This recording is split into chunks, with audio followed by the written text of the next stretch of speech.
हरि ओम। जय श्री राधे, जय श्री कृष्ण। आप सभी को हृदय से प्यार भरी राधे राधे। और कैसे हैं आप सब? I hope you are absolutely fine. आप सब कुशल मंगल होंगे और भगवान की भक्ति में लीन होंगे, ऐसा मेरा मानना।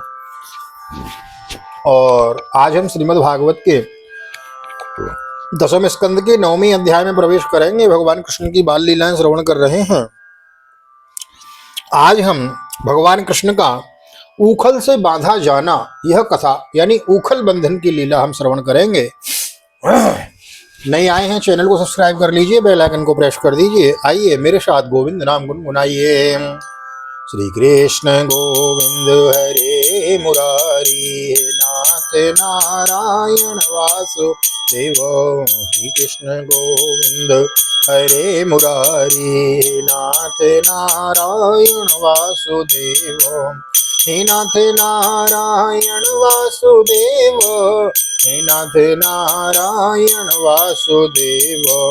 श्री कृष्ण गोविंद हरे मुरारी, हे नाथ नारायण वासुदेव। नारायणं नमस्कृत्य नरं चैव नरोत्तमं देवीं सरस्वतीं व्यासं ततो जयमुदीरयेत्। कृष्णाय वासुदेवाय हरये परमात्मने प्रणतक्लेशनाशाय गोविन्दाय नमो नमः। ओं नमो भगवते वासुदेवाय। श्रीमद्भागवत महापुराणं दशमस्कन्धः नवमोऽध्यायः। श्रीशुकोवाच एकदा गृहदासीषु यशोदानन्दगेहिनी कर्मान्तरनियुक्तासु निर्ममन्तः स्वयं दधि यानि यानि गीतानि तद्बालचरितानि च दधिर्निर्मन्थने काले स्मरन्ति तान्यगायत। श्री सुखदेव जी कहते हैं, परीक्षित, एक समय की बात है, नंद रानी यशोदा जी ने घर की दासियों को तो दूसरे कामों में लगा दिया और स्वयं अपने लाला को मक्खन खिलाने के लिए दधी मथने लगी।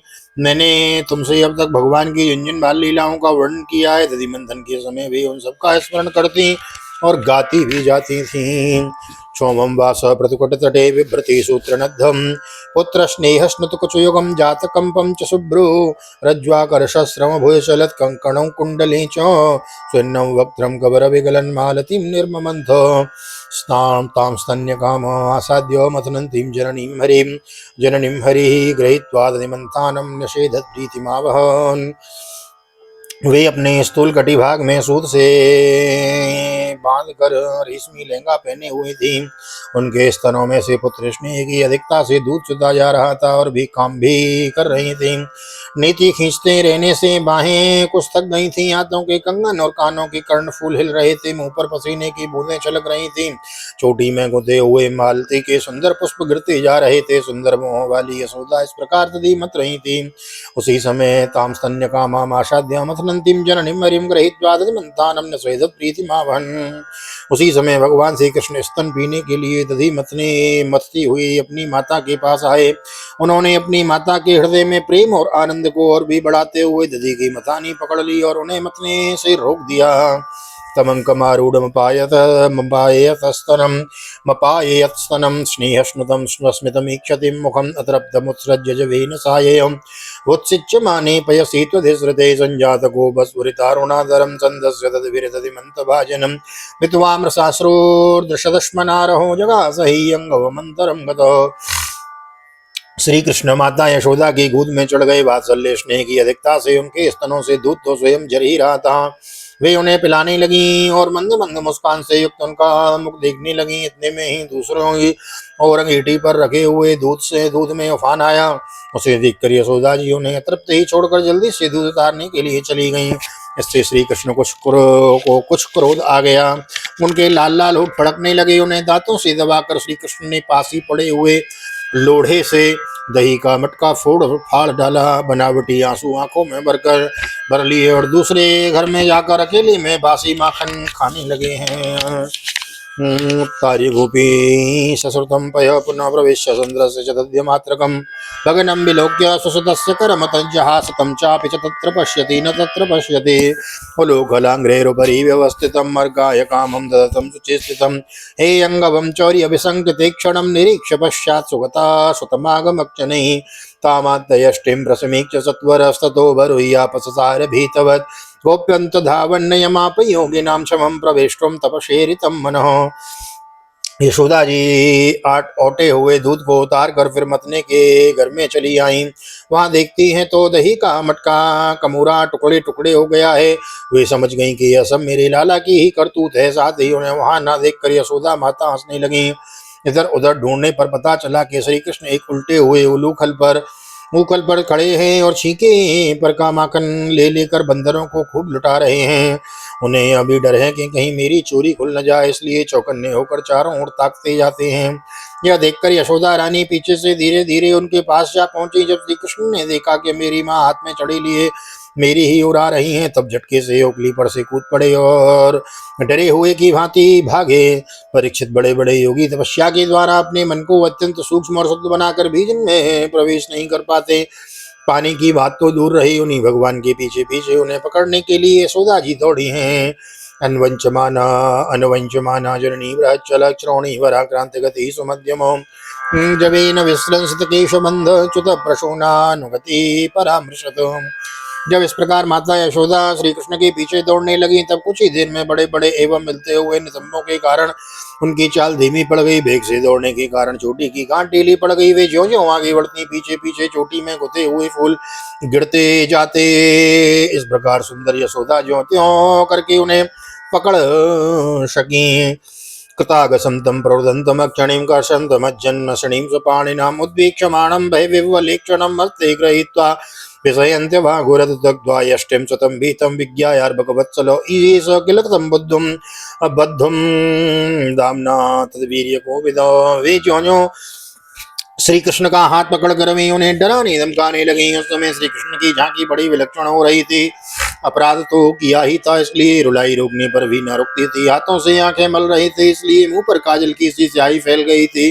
पिटने के भय से आंखें ऊपर की ओर उठ गई थी, उनसे व्याकुलता सूचित होती थी। जब यशोदा जी ने देखा कि लल्ला बहुत डर गया है, तब उनके हृदय में वात्सल्य स्नेह उमड़ आया। उन्होंने छड़ी फेंक दी। इसके बाद सोचा कि इसको एक बार रस्सी से बांध देना चाहिए, नहीं तो यह कहीं भाग जाएगा। परीक्षित, सच पूछो तो यशोदा मैया को अपने बालक के ऐश्वर्य का पता ही न था।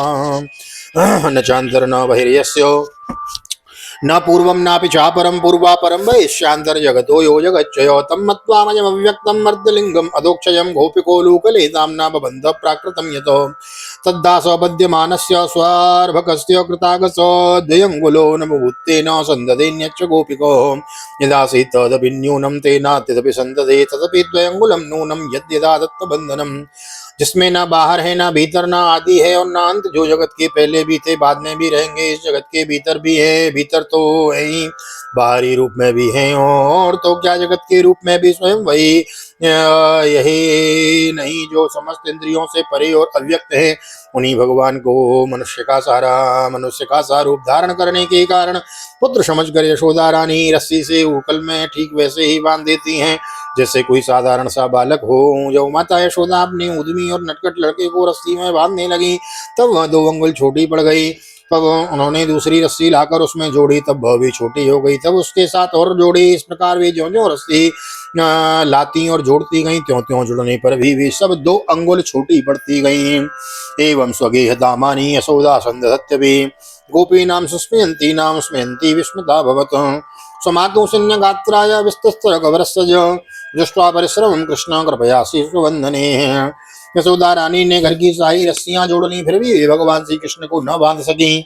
उनकी असफलता पर देखने वाली गोपियां मुस्कुराने लगी और वे स्वयं भी मुस्कुराती हुई आश्चर्यचकित हो गईं।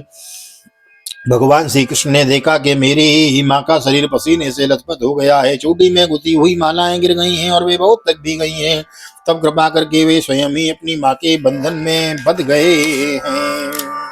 एवं संदर्शिता यंगम मरिणा भृत्यवश्यतः स्ववेशेनापि कृष्णेन यस्तेदं ते स्वरंभसे नैमं विरिञ्चो न भवो न श्रीरप्यंग संश्रयो प्रसादं लेविरि गोपी यत् प्रापो विमुक्तिदातो नायं सुखाभू भगवानो देहिनां गोपिका सुतो ज्ञानीनां चात्मभूतानां यथा व्यक्तिमतामयो कृष्णस्तु गृह कृत्येषु विग्राय मातरि प्रभो वद्राक्षेदर्जुनो पूर्वं गुह्यको धनदात्मजो। परीक्षित, भगवान श्री कृष्ण परम स्वतंत्र हैं। ब्रह्मा इंद्र आदि के साथ यह संपूर्ण जगत उनके वश में है और भी इस प्रकार बंधकर उन्होंने संसार को यह बात दिखला दी कि मैं अपने प्रेमी भक्तों के वश में हूँ।